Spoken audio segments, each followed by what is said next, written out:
que será dito aqui não pede testemunhas. O que será ouvido não busca compreensão. Por 13 ciclos o véu se afina.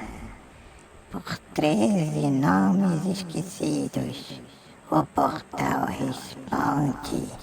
Você que escuta já não está fora. Este não é um lugar de passagem, mas de chamamento. Histórias seladas pelo tempo aguardam quem ouse ouvir. Verdades deformadas, pactos quebrados, presenças que não partiram, nomes foram apagados, rastros foram ocultos. Mas aquilo que foi invocado permanece.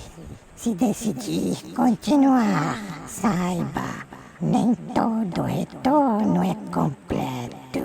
O portal Tenebres 13 está aberto e ele reconhece quem o atravessa.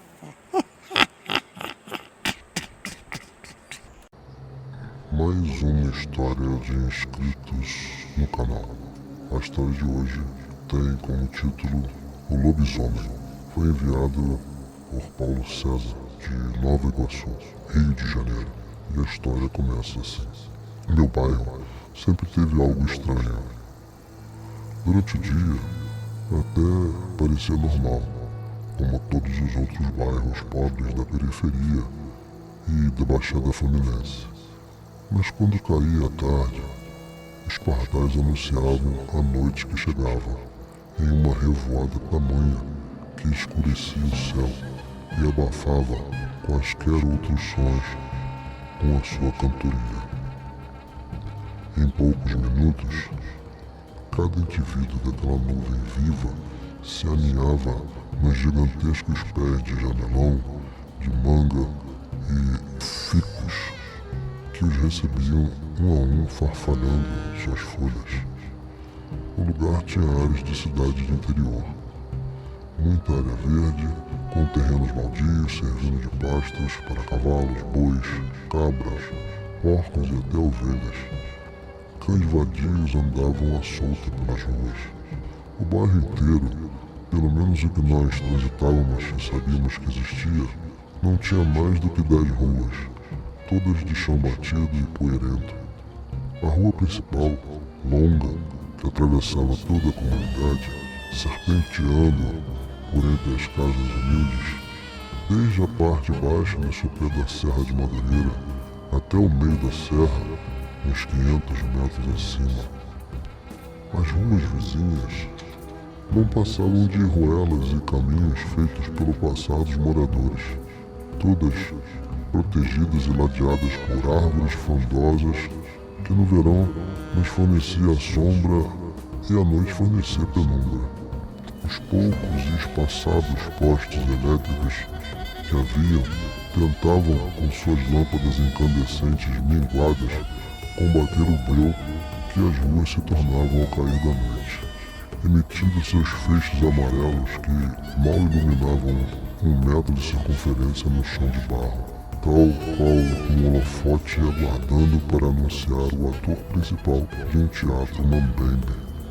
As luzinhas dos poucos casebres, das 10 ou 15 famílias que compunham a população local, tentavam em vão se juntar ao exército donquixotesco de postes para combater a escuridão, uma batalha perdida. Todos nos conhecíamos, éramos o neto do seu João, o neto do seu Esteves, o filho do seu Sebastião, o irmão da dona Vera.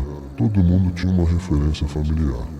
Mas o bairro era estranho, algo não estava dentro da normalidade, e 2 famílias deixavam todos de pé atrás. A primeira família, com 5 pessoas, era formada pelo pai, mãe, 2 filhos e uma filha. As crianças, na faixa dos 7 aos 9 anos, sempre andavam juntos em fila indiana, o pai na frente, A casa deles era mais isolada e ficava no final de um daqueles caminhos de gado no meio do mato. Via-se o capim e rabo de burro balançando ao vento na subida do morro, e um filete vermelho de barro, como se alguém tivesse cortado ao meio uma corcova de pelos verdes gigantes com uma foice e aberto uma ferida que não fechava nunca. Dizem que eles eram feiticeiros e que raptavam crianças de outros bairros distantes, mas essa família vai ficar para outra história.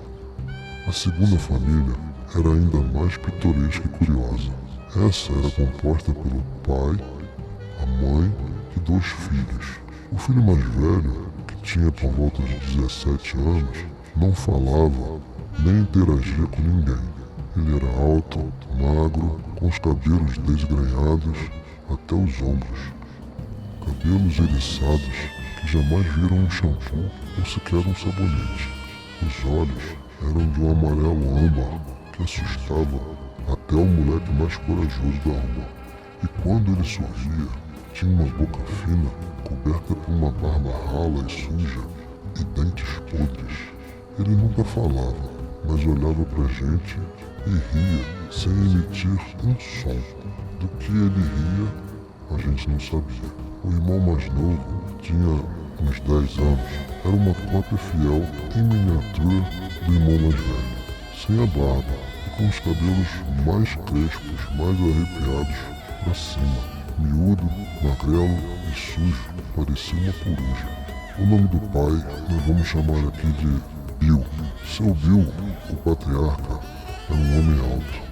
Media pelo menos 1,90 m de altura. Deveria ter por volta de uns 60 anos de idade. Só andava descalço. Vestia calças de tergal e camisa de manga comprida. Fizesse chuva ou sol, frio ou calor. E tinha um tapa-olho. Dizem que era para esconder o buraco do olho que ele perdeu na guerra, quando tomou um tiro. Já a camisa de manga afirmavam que era para não deixar os cotovelos à mostra. A mãe era uma figura tão sinistra quanto o resto da família. Não passava de 1,50 m de altura. Tinha cabelos grisalhos que iam até o final das costas.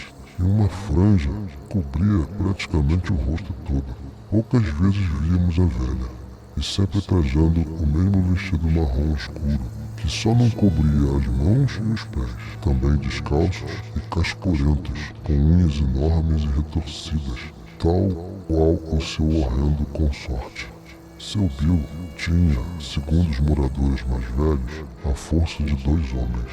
Trabalhou na rede ferroviária até os 50 anos, mais ou menos, e levava os dormentes da linha do trem sozinho nas costas. Ele, aos 60 anos, segundo o nosso cálculo, de pé, colocava o calcanhar de um dos pés no teto da marquise de um botequim que ficava no início da rua principal. Isso eu vi, ninguém me contou. Humilharia Jean-Claude Van Damme se ele já tivesse nascido. O povo falava que ele virava lobisomem na lua cheia. Lobisomem tem força de 2 homens ou mais e anda de 4, apoiado nos cotovelos. Era isso então. E outra, para não ser descoberto, pode se disfarçar de porco, porque de cachorro chamaria muita atenção.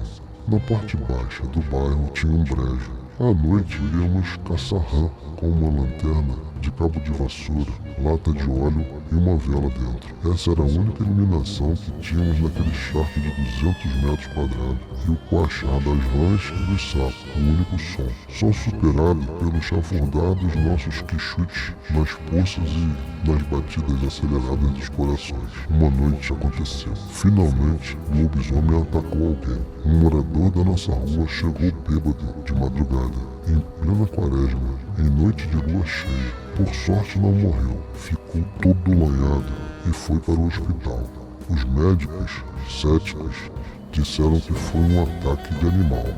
Talvez cachorro, talvez porco, mas porco atacando alguém e arranhando, conta a outra, doutor. Foi ele, com certeza foi ele.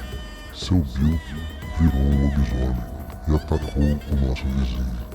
Caso você queira continuar ouvindo essa história, espere pelo próximo episódio. O que foi ouvido não pode ser esquecido. O que foi lembrado não retorna ao esquecimento. Algumas histórias exigem preço, outras exigem silêncio.